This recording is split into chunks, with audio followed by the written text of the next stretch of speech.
Olá, ele quer congelar o salário dos políticos de todo o Brasil, proibir jogos de azar e comparou a reforma trabalhista do governo Temer como um apocalipse. Na estreia do poder, eu entrevisto o ex-secretário de Turismo de São Paulo e atual deputado federal Roberto de Lucena, do Partido Verde. Tudo bem, deputado? Ô, Raton, que satisfação estar aqui com você hoje, podendo conversar sobre esses assuntos interessantíssimos. É o apocalipse mesmo? A reforma trabalhista, de fato, ela era necessária. Nós tínhamos uma CLT que estava já ultrapassada, engessada, precisava ser atualizada e não que tivesse sido congelada esses anos todos. Ela foi sofrendo alguns ajustes, algumas alterações. Então ela precisava ser atualizada, mas a reforma passou do ponto.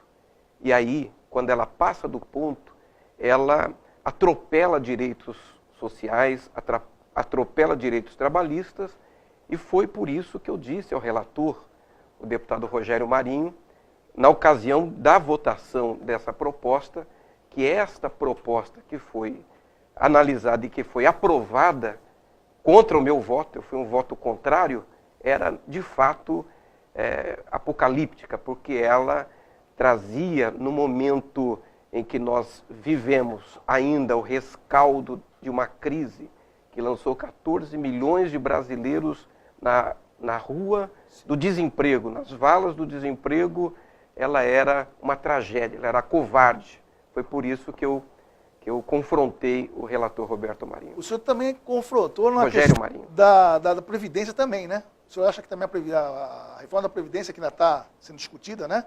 Vai para votação, ela também é muito ruim, é isso? É prejudicial? Então, a mesma coisa, Raton, nós precisamos fazer a reforma. Sim. Não pelos motivos que o governo está alegando. Porque o governo inicialmente diz o quê? Nós temos um déficit na Previdência. Nós acabamos, nesse momento, uma CPMI, Sim. que é uma CPI mista, Câmara e Senado. CPMI é Comissão Parlamentar Mista, que é Câmara e Senado, sim, de inquérito, sim, que estudou, que analisou, que se debruçou sobre o déficit da Previdência e ficou constatado que esse déficit não existe. Porque quando você tira, por exemplo, a DRU, que hoje é 30%, a desvinculação das receitas da União, está em 30%. Se nós reduzirmos para 15%, acabou o déficit. Esses 30% o que são? São aquela flexibilidade que o Congresso Nacional permite que o governo tenha para fazer as mudanças no orçamento. E esse recurso é retirado de onde? Basicamente, também da Previdência. São recursos que deveriam ser destinados, que deveriam ser utilizados para a Previdência e eles são subtraídos pela DRU. Bom, se nós tirarmos da DRU 30% para 15%, se nós fizermos neste momento uma reanálise da previdência urbana e da previdência rural. sim, Você tira a previdência rural da previdência, coloca na assistência social, sim, que exatamente ela tem dinheiro sobrando, ela tem superávit. Você coloca na assistência social. Acabou o déficit. Agora, o que tem de verdade? Tem um rombo. sim. Mas por Isso que que eu ia perguntar. Então, Por que está por trás dessa reforma desse jeito? Tem- Sabendo que ela não é deficitária. Então, não tem déficit. Não tem déficit. Agora, você tem um rombo, que o rombo é provocado por quê?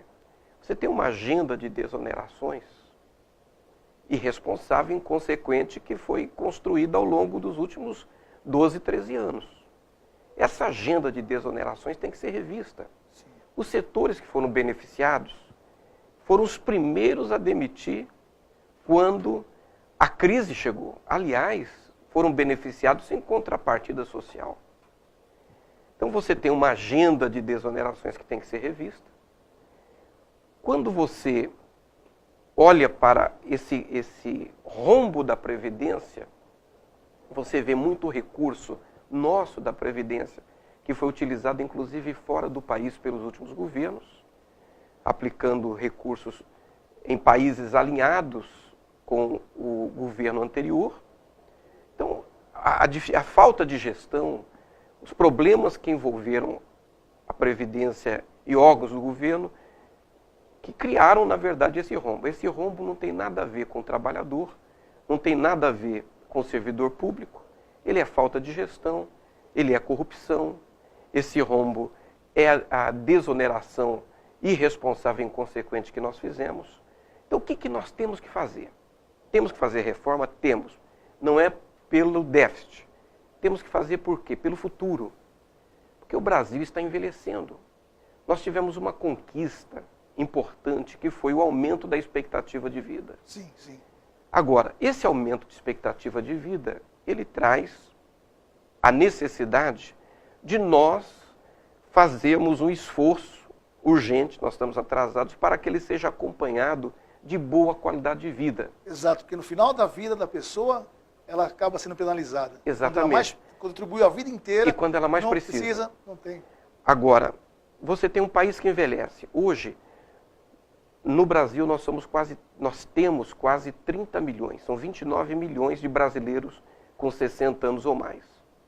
Em 9 anos, nós seremos, aí eu já me incluo, nós seremos mais de 35 milhões de brasileiros com 60 anos ou mais. Em 2050, Raton, nós seremos mais de 60 milhões de brasileiros com 60 anos ou mais. Se nós não fizermos uma reforma pensando no futuro, vai chegar um momento, talvez daqui a 12, 15 anos, bem próximo, que nós não teremos condições de honrar Sim. os benefícios dos aposentados, que é, na verdade, um direito, porque eles contribuíram com a Previdência Social a vida toda. Pensando no futuro, nós precisamos fazer a reforma. Mas antes de fazer a reforma, o governo tem que queimar algumas etapas. Quais são essas etapas? Eu disse agora há pouco sobre revisão da pauta de desonerações. O INSS tem uma carteira de imóveis absurda. Para que, Raton, o INSS precisa ter prédios ociosos, fazenda ociosa, vende isso, Sim. coloca no caixa do INSS Sim. e no caixa da Previdência. Isso começa a resolver o rombo. Terceiro, nós temos uma lista de devedores que beira quase R$500 bilhão. Nesses devedores estão grandes devedores privados e grandes devedores públicos. O governo federal precisa executar essa dívida. Eu entrei com uma ação junto ao Ministério Público Federal, exigindo que o governo cumpra o seu papel e cobre esses grandes devedores. Agora, nós não estamos fazendo isso. Nós não estamos discutindo a pauta de desonerações, pelo contrário. Recentemente, o governo anistiou o Itaú e o Bradesco. Exatamente. Certo? Anistiou. Dívida com a Previdência. Recentemente, nós tivemos um benefício fiscal, uma renúncia fiscal de quase R$1 trilhão para as petroleiras. Agora, eu defendo a reforma da Previdência, entendo que ela tem que ser feita, mas nós não podemos chamar o trabalhador para pagar a conta. Para pagar a conta. O servidor público, para pagar a conta, demonizar o servidor público. Então, o governo terá o meu apoio se nós cumprirmos essas etapas primeiro, se nós chamarmos a sociedade para a consciência, e se chamarmos, ela vem. Porque é de interesse social a consciência desse grande problema que nós temos pela frente, que pode ser evitado, mas primeiro nós queimarmos essas etapas, vencermos esta fase, e aí, quer resolver o rombo? Vende os imóveis ociosos do INSS. Quer resolver o rombo? Cobra os grandes devedores. Quer resolver o rombo? Taxa as grandes fortunas. Pega esse recurso e destina ele para a Previdência. Taxar as grandes fortunas era outra pergunta que eu vou fazer para o senhor, não é verdade? É para dar um pouco mais de... Vamos botar fogo aqui no programa. O senhor luta por isso, exatamente. Que isso no Brasil ninguém quer tocar, né? É um assunto que ninguém quer mexer. O senhor acha que isso é também uma grande solução? Ou seja, tascar as grandes fortunas do Brasil? Claro. E isso, Raton, não é absolutamente penalizar o empreendedor. Sim, não é penalizar quem produz, quem investe e gera e produz riquezas nesse país. Pelo contrário. essa grande fortuna precisa entender que quando nós tornamos o Brasil mais justo socialmente, e nós permitimos que esses 3 milhões de brasileiros que passam fome hoje não passem fome mais, que os 30 milhões de brasileiros que estão abaixo da linha da pobreza, eles tenham a possibilidade de ascensão social. Vai gerar recursos. Vai gerar recursos. Exatamente. Isso é segurança para o rico. Exatamente. É segurança para a grande fortuna, porque ele adquire as suas fortunas e ele precisa fazer com que o empreendimento dele, o que seja, gere recursos. Sem dúvida. E aí precisa de trabalhador, Sem precisa dúvida. de alguém que consuma. Sem dúvida. Então, estar ao lado de quem mais precisa, estar ao lado do pobre, não é estar contra o rico. exato. Estar ao lado de quem não tem nada, não é estar contra as grandes fortunas. É procurar ser, e aí é o meu papel social, é procurar ser uma ponte, é procurar ser uma interlocução, é procurar ser um facilitador nessa relação. Agora, não tem mais como nós tirarmos do pobre. Exato. O imposto de renda, por exemplo, a tabela de imposto de renda, há quantos anos nós não a atualizamos? Imposto de renda sobre salário, né? Certo? Eu não entendo, meu pai dizia isso, né? Que eu não consigo entender imposto de renda sobre o salário, né? Exatamente. Devia ser diferente, Exatamente. Né? O salário devia ser cobrado imposto. Exatamente. Então o cara sobrevive, isso não é renda, exato. Agora, como é que nós chamamos esse trabalhador para pagar a conta? O servidor público para pagar a conta? Essa parcela da sociedade que menos pode para pagar a conta? Quando nós temos desafios como este, por exemplo, da Previdência, e esse assunto de você taxar as grandes fortunas, que não vai fazê-los menos ricos, exatamente, ainda é, no Brasil, ainda é, no Congresso Nacional, um assunto proibido. Vamos falar um pouquinho da proibição dos jogos. O senhor é a favor de proibir jogos de azar, é isso? É um outro assunto? Eu não sou a favor de proibir. Eu sou a favor de não legalizar. Perfeito. Certo? Você sabe que eu fui secretário de Estado em São Paulo de Turismo. Sim. E nós estamos exatamente numa região que eu considero como sendo a ponta seca do turismo do Estado de São Paulo. A ponta seca desse compasso, ela necessariamente está colocada aqui na Baixada Santista, e a partir daqui é que nós temos que olhar o Estado. O Estado de São Paulo é o carro-chefe do turismo do país. Nós temos 70 instâncias turísticas. Enquanto secretário de Estado, eu lutei para aprovar na Assembleia Legislativa a lei que instituiu os municípios de interesse turístico, são mais 140. Então nós teremos 210 municípios de interesse turístico, de potencial turístico no Estado. Sim. Agora você imagina, se nós temos 645 municípios em todo o Estado de São Paulo, 1/3 do Estado de São Paulo tem vocação turística. Por que eu estou dizendo isso? Porque exatamente usando o apelo do fomento do turismo é que se propõe a legalização dos jogos de azar. Sim. Permitindo que em São Paulo e no país você tenha cassinos, você tenha bingos, você explore o jogo de azar. Eu sou contra. Vou dizer porque eu sou contra. Em primeiro lugar, porque Polícia Federal, Ministério Público e Receita Federal são contra. Por que eles são contra? Eles são contra porque nós não temos instrumentos de controle e fiscalização. Sim. Nós não temos sistema e nós não temos mão de obra, nós não temos quadros suficientes para garantir que esse ambiente do jogo não se transforme num ambiente de lavagem de dinheiro e de caixa 2. Perfeito. Que é um crime que nós, a sociedade brasileira, está lutando para jogar no seu passado. Sim. Recentemente nós aprovamos a criminalização do caixa 2 no Congresso Nacional.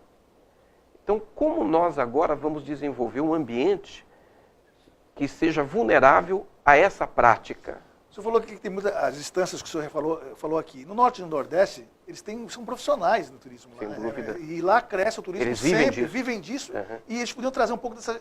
O pessoal daqui de São Paulo devia pegar um pouco dessa experiência deles aqui, trazer para cá, sem precisar apelar para esse tipo de coisa, né? Lógico. Eu acho que está faltando um pouco de intercâmbio entre nós e o pessoal do Nordeste. E, Raton, eu devo até dizer, para ser justo, que a indústria do turismo paulista, ela é de ponta. Ela é ponta, ela é referência, inclusive, para o Nordeste. Nós temos aqui os melhores hotéis, nós temos aqui as melhores estruturas turísticas, nós temos aqui um complexo, nós temos um menu tão diversificado de turismo. Guarujá, maravilhosas praias do Guarujá. Você tem o turismo de praia e mar, você tem turismo de campo, você tem o turismo religioso, Sim, você tem o turismo industrial. E, por exemplo, todas essas modalidades, como turismo esportivo, todas elas estão presentes aqui na Baixada Santista. São Paulo é referência. Nós não precisamos da legalização dos jogos para trazer o turismo para cá. E eu vou explicar também por quê. Segundo, por que eu sou contra? Segundo motivo, por que eu sou contra a legalização dos jogos de azar? Porque quando se fala na legalização do jogo de azar, se fala no lucro, se fala no ganho. Então o governo, recentemente, 15 governadores estiveram em Brasília apoiando a legalização dos jogos de azar. 15. Você veja a força desse lobby. Sim, sim. Agora, quando você pensa no jogo e você pensa numa arrecadação de receita, você tem que considerar o custo. Quanto isso custa? Porque o ganho do jogo é o lucro. O lucro é privado. Sim. Agora, o custo é social. O lucro não será dividido com a sociedade, mas o custo não será absorvido pela iniciativa privada, pela indústria do jogo. Então é preciso que se coloque... O passivo social vai ser muito... Certo? Desde a questão da ludopatia, quanto nós vamos ter que gastar com o Ministério da Saúde para tratar essa doença, sim, para sim. prevenir essa doença, até o aumento de segurança, porque é estatístico que no entorno desses equipamentos você tem um aumento de criminalidade e alguns índices de criminalidade. Então, quanto você vai ter que investir na segurança pública, sim, na saúde pública, para você absorver esse custo social? Esse custo precisa ser colocado claramente para a sociedade. Terceiro, eu entendo que a sociedade precisa dizer para o Congresso Nacional que ela tem interesse nessa agenda. Num ano como esse, tão decisivo, tão importante, um ano que nós temos pautas tão sérias para ajudar a retirar o país desse rescaldo da crise que nós passamos nos últimos anos, esse não é um assunto prioritário. Sim. Esse assunto esteve adormecido nas gavetas do Congresso por décadas, quase 30 anos. E, de repente, ele volta com força total. Mas será, deputado, que justamente por causa disso, aproveitar que esse momento, para já começar a jogar essas pautas, para que votem rapidamente e resolvam? Também. Tirar o foco. Agora, isso, quando se diz assim, olha, vai gerar emprego e, ao mesmo tempo, vai destruir empregos na região que está no entorno desses equipamentos. Então, o número de empregos que desaparecerão contra os empregos gerados, naturalmente, esses empregos gerados são em número maior. Quando diz assim, vai atrair mais turistas, como é que eu posso acreditar de que o turista vai sair dos Estados Unidos para cá, da América do Sul para cá, onde já tem jogo legalizado, sim, e virar para cá para jogar porque o Brasil legalizou os jogos de azar? Outra coisa, por que o Japão não legalizou ainda? E é uma das maiores potências do mundo. Outra coisa, por que a Geórgia decretou uma moratória na expansão dos negócios dos jogos? Nós temos que olhar para o mundo, ver o que está acontecendo no mundo. Sim. Agora, onde é que eu toparia? Bom, nós cumprimos todas as etapas. Polícia Federal, Ministério Público e Receita Federal toparam. Equipado, beleza. Tá? A sociedade disse que tem interesse. Sim. Eles estão querendo colocar 10% de imposto no jogo. Vamos botar 30%, vamos botar 50%. Sim. Então, vamos produzir receita, produzir arrecadação. Quarto, quer gerar emprego? A questão é social, então vamos fazer como os Estados Unidos fez com Vegas. Vamos para o Vale do Jequitinhonha, uma região com baixo IDH. Exato. Eu topo. Vamos desenvolver onde não precisa. Certo? Onde precisa gerar. Exatamente. Mas a indústria do jogo está já com imóveis comprados na capital de São Paulo, no Rio de Janeiro, em Belo Horizonte, enfim, em cidades turísticas, em cidades que já têm a sua estrutura desenvolvidas. Se formos para o Vale do Jequitinhonha, para o sertão do Piauí, do Maranhão, eu topo cumpridas essas etapas. Vamos falar um pouquinho de outros assuntos, além desses aí que já virou até um pouco polêmica aqui, né? Vamos falar um pouquinho sobre toda a proposta de uma PEC que visa congelar o salário dos políticos por 5 anos. Lógico. Na verdade, Raton... Você sabe que o senhor vai mexer no vespeiro, né? Então, Raton, eu sou a favor de reduzir. Reduzir? Reduzir. Eu acho que o salário de todos os políticos do Brasil, desde o presidente da República até os governadores, senadores, deputados federais, estaduais, prefeitos, vereadores, nesse momento de crise, esses políticos, incluindo a mim, nós teríamos que dar exemplo à sociedade. Sim. Nós teríamos que cortar na carne. Se nós reduzirmos metade do nosso salário, nós ainda temos um salário melhor do que a maioria dos brasileiros. Isso não é possível, não adianta eu colocar isso. A gente tem que ser prático. Então, isso não sendo possível, eu propus que nós congelássemos por 5 anos, uma vez que nós aprovamos a PEC do congelamento de gastos. Mas será que eles vão trabalhar se fizer isso? Porque o pessoal falha muito lá no Congresso, né? Tem deputado que vai trabalhar de vez em quando. Mas se baixar o salário... Para ser honesto, sim. O que eu observo no Congresso, eu observo assim no mundo político nacional, na sociedade. Eu vejo que a maioria dos políticos, eles pagam por uma minoria. Sim. Eu tenho encontrado muita gente correta, muita gente honesta, muita gente decente, interessada, comprometida com a sociedade, com o seu país. Agora, como tem em todo lugar, tem o joio e tem o trigo. Sim. Esse trigo, ele vai trabalhar. Mesmo que tivesse que trabalhar sem receber, pelo bem da cidade, do estado, do país, ele trabalharia por um período. Sim. Por um período. Agora, aquele que não é o político decente, o político honesto, o político correto, ele não está nem aí com o salário. Entendi. Esse pessoal que você está vendo com mala de 51 milhões de reais por aí, para que não é o salário que vai... Não está ali por causa do salário. Exatamente. Agora, a sociedade precisa entender o seguinte, o salário do político, ele é importante para o político que vive para a política, para discutir a sociedade, para ajudar a sociedade, e faz só isso. Agora, aquele que lá está mal interessado, porque existe joio e trigo, existe o bom e mau jornalista, existe o bom e mau pastor, o bom e mau padre, existe o bom e mau engenheiro. Não é generalização. É generalizar. Não pode generalizar. Agora, aquele joio, que infelizmente também está lá, não está nem aí com o salário. Pode tirar que não é disso que ele vive. Ele tem lá aquelas malas com 51 milhões de reais. Agora, o que eu entendo é que nós poderíamos fazer uma economia, nós poderíamos, acima da economia financeira, que para mim não é a grande questão, é mandar uma mensagem para a sociedade. Moral. Nós estamos juntos. Pastor, uma briga muito grande, eu como repórter encampei, e o senhor, eu soube que o senhor também é um grande guerreiro com isso, contra a exploração sexual infantil. Você tem um trabalho forte contra isso, que devia ser uma consciência nacional. Eu queria que o senhor falasse um pouco desse seu trabalho. Isso é um absurdo. Isso é uma mancha da sociedade. Inclusive aqui na região. É uma mancha da sociedade, é uma vergonha nacional. Os números eles são chocantes. E quando nós falamos de turismo, exatamente nas regiões onde nós temos o maior apelo turístico, infelizmente nós temos o mapa da exploração sexual de crianças e adolescentes.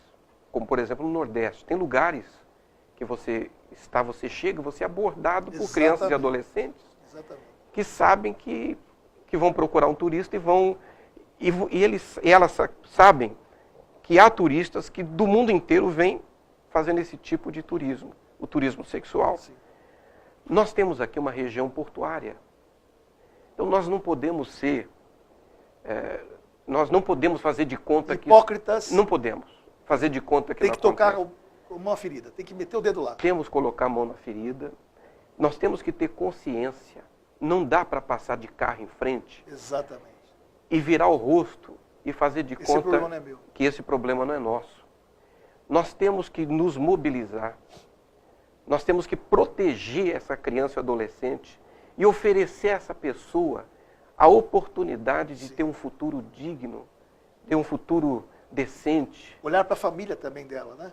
Porque se tem um Exatamente. problema familiar ali. É um problema, normalmente é um problema familiar. Exatamente. Tem que olhar, usar o social, olhar para a família, ver se o pai está empregado, se a mãe está... Né? Essa criança se sentir abrigada, né? Agora, Raton, você, como um jornalista, você fez como repórter um trabalho extraordinário mostrando o que as pessoas não querem ver, o que muitas pessoas não querem ver, inclusive aqui na região. E continuam não vendo, né? Certo. Eu, quando secretário de Estado, levantei essa bandeira, e não apenas em São Paulo, mas no Brasil, eu provoquei o Ministério do Turismo para que nós tivéssemos um programa do Ministério de combate ao turismo sexual infanto-juvenil. E vim aqui, em Santos e na região, nós lançamos no estado de São Paulo, em diversas ocasiões, e começamos a partir daqui uma campanha de conscientização envolvendo taxistas, envolvendo motoristas de vans, envolvendo os conselhos tutelares que fazem um trabalho maravilhoso. E nós temos em Santos uma conselheira tutelar, que é a Idalina, que juntamente com os seus companheiros de conselho fazem um trabalho extraordinário. Essas pessoas são anjos, anjos vestidos de conselheiros tutelares, disfarçados de conselheiros tutelares. Essas pessoas, quando passam pela calçada, tinham que ser aplaudidas. E nós temos que nos mobilizar, Ministério Público, polícias, o poder público, o judiciário, a sociedade de forma geral. Nós temos que nos mobilizar para erradicarmos. Não adianta nem jogar embaixo do tapete, nós temos que erradicar essa vergonha do nosso meio. O problema é muito local, problemão, na verdade. Travessia Santos-Guarujá. Tá, isso é um problema, já foi, há mais de 80 anos se discute isso na região. A última vez que falaram sobre isso é a criação de um túnel. Né? Custa aqui, pelos cálculos do governo, 3 bilhões e 200 milhões. Não, Na verdade, eu conversei com especialistas aí, eles falaram que no máximo que vai custar são 500 milhões, ou seja, bem inferior. O senhor, deputado federal, como é que o senhor vê essa situação? Precisa desse túnel, 400 metros de travessia, é coisa mínima. Como é que o senhor vê essa situação? Nós precisamos de algumas soluções. Sim. Eu não acredito que o túnel seja a saída definitiva. Sim. Mas alguma coisa tem que ser feita. Especialmente porque nós temos aqui, é uma região turística, e o fato de ser uma região turística, traz ônus e bônus. Sim. Então traz o progresso, a prosperidade, a oportunidade de você fazer o dinheiro girar, ao mesmo tempo para quem mora aqui. Quem mora na cidade, quem mora na região é penalizado. E penalizado, inclusive, com a infraestrutura e com a questão da mobilidade. Isso em premissa, a grande dificuldade, o grande desafio que nós temos a vencer em relação à mobilidade. Eu defendo o túnel, acho que é uma das saídas. Eu acho absurdo, estratosférico, esse número colocado pelo governo de 3 bilhões, quase 4 bilhões. Acho que se coloca esse número para não fazer. É possível a gente discutir soluções com custo menor, fazemos esse túnel. Agora, nós precisamos de uma solução regional. Eu sei que quando a gente fala nesse túnel, o pessoal do Guarujá, inclusive, fica um pouco incomodado. Há um pouco de resistência. Mas soluções precisam ser dadas, o túnel é uma das soluções, e nós estamos à disposição, estamos trabalhando junto com o governo do Estado, o governo federal, chamando atenção, não apenas para esse ponto em si, mas para a própria questão de mobilidade, de infraestrutura aqui na região. Para encerrarmos esse programa, eu queria que o senhor falasse bem rapidamente. O senhor é um dos que mais mandou emendas aqui para a região. O senhor cita algumas que o senhor mandou aqui, importantes para as cidades da Baixada. Olha, nós estamos trazendo mais de 3 milhões de reais agora para o Hospital Modelo em Cubatão, para equipamentos em Cubatão. Para o município de Santos, nós temos trazido emendas para a Santa Casa, para o Fundo Municipal de Saúde, para eventos aqui no município de Santos. São Vicente, recentemente, nós estamos encaminhando para cá um kit de conselho para o Conselho da Mulher, sim, que vai possibilitar, inclusive, a Patrulha Maria da Penha, vai ajudar a enfrentar a violência contra a mulher. Temos trazido para o Guarujá recursos para terminar uma obra importante do Mirante e já enviamos para o Guarujá também, para Vila Zilda e outras regiões próximas ali à Vila Zilda. Eu fui seguramente, Raton, o deputado que mais enviou recursos através de emenda aqui para a Baixada Santista. Nesse ano, nós vamos trabalhar para que mais recursos possam chegar e a nossa região possa continuar sendo beneficiada. Deputado, muito obrigado por vir a Santos, programa Poder. Espero contar com mais participações suas aqui. Foi uma satisfação, parabéns e sucesso nessa nova empreitada e nesse belíssimo programa. Ok, o Poder fica por aqui. Até o próximo.